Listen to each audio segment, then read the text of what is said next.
La actual situación económica ha impulsado a varias comunidades autónomas a modificar su régimen fiscal, especialmente en el impuesto sobre la renta de las personas físicas.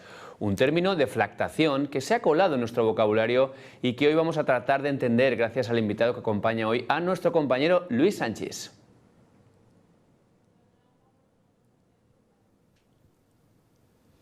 Carlos, con la inflación disparada, los costes energéticos al alza y los salarios en la mayoría de casos congelados, para muchos es cada vez más complicado llegar a final de mes. Algunos gobiernos han optado por tomar medidas fiscales como la deflactación en el IRPF para paliar esta situación. Unas medidas que queremos comentar con Jorge Sainz de Baranda, exdirector general de tributos aquí en Baleares, al que saludamos y le damos las gracias pues, por estar con nosotros en Figu y Televisión durante estos minutos para comentar en qué consiste exactamente pues esta deflactación del IRPF. Hola, buenas tardes. Bueno, yo creo que lo primero es entender un poco el concepto donde podemos hablar de deflactación. Es decir, estamos en un momento de inflación en el que hay un aumento continuado de todos los productos, de todo el coste de los productos y de los servicios, y por tanto eso hace que el dinero valga menos. Es decir, si a mí lo que ayer me costaba 100, hoy me cuesta 120, pues lógicamente mi dinero, el euro, vale menos. Frente a eso, nos encontramos con que los sueldos, los salarios, no suben al mismo ritmo hasta que vayan incrementándose con el IPC. En ese caso nos encontramos con que tenemos que pagar un impuesto, que es el IRPF, y el IRPF es progresivo. Por tanto, cuanto más gano, más pago. Si se van incrementando los ingresos para tener o para poder asumir los costes que tengo y poder seguir comprando y pagando lo mismo que hacía antes, si pago más por el impuesto, lógicamente tendré menos capacidad. Es tan sencillo como eso. ¿Cuál es la medida que se propone? La deflactación del IRPF. Es decir, que los tramos o que los tipos, y sobre todo los tipos más bajos del IRPF, se reduzcan, de tal manera que yo voy a pagar menos impuestos aunque tenga más rendimientos. ¿Por qué? Porque me adecuo a la subida de los precios. Reduzco en función de la subida de los precios. Jorge, lo que es evidente es que el dinero del que disponemos hoy en día vale menos pues, de lo que valía hace una serie de años. Ante una situación como esta siempre surge pues, el eterno debate, ¿no?, entre unas políticas más liberales, como podrían ser estas de una posible deflactación en el IRPF, que van a tomar gobiernos como el de Andalucía, el de la Comunidad de Madrid, y una postura más intervencionista por parte del Estado. ¿Cuáles son los pros y contras de ambas posturas en una situación como la actual?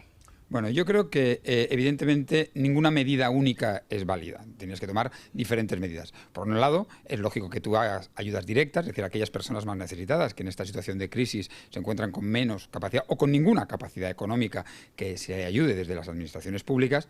Pero lógicamente también tiene que haber una reducción, una contención de los impuestos para evitar que también el resto de trabajadores y aquellos que están aportando dinero al Estado se vean perjudicados. Entonces, yo creo que hay una combinación de ambas medidas. El problema es cuando son solo las comunidades, determinadas comunidades autónomas, las que lo hacen y no se hace a nivel del Estado. Es decir, nos convertimos en ciudadanos de primera y de segunda. Hay comunidades autónomas como Madrid o Andalucía que ya se han apuntado a la deflactación del IRPF y se van a encontrar sus ciudadanos con una situación más beneficiosa que alguien que vive en Baleares o en otra comunidad autónoma. Por tanto, yo creo que son medidas que se tienen que adoptar. Creo que son medidas buenas. Creo que es necesaria el adaptar los impuestos a la realidad.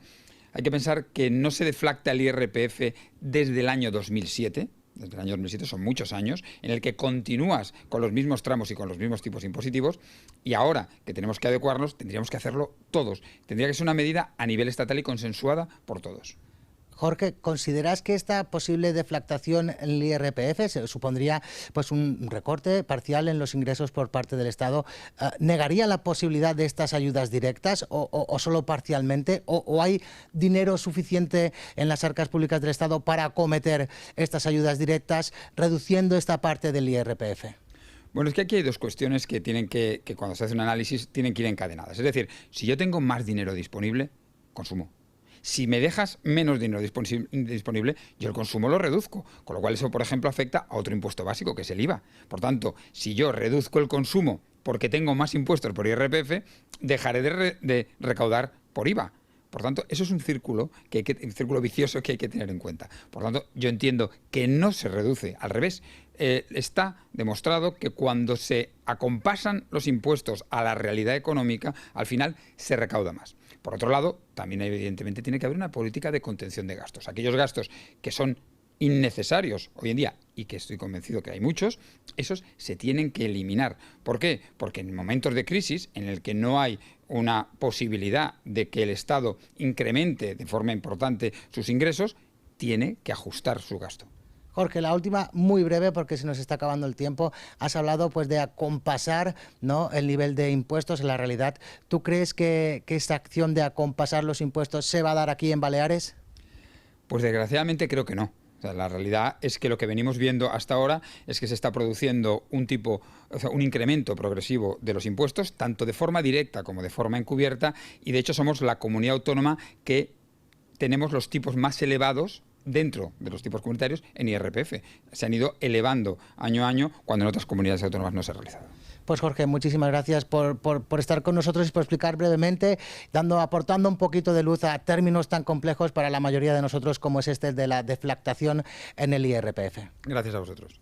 Pues Carlos, ya hemos oído a Jorge Sáenz de Baranda, que valora positivamente esta posible deflactación del IRPF, aunque considera que no se va a llevar a cabo aquí en nuestra comunidad, en las Islas Baleares.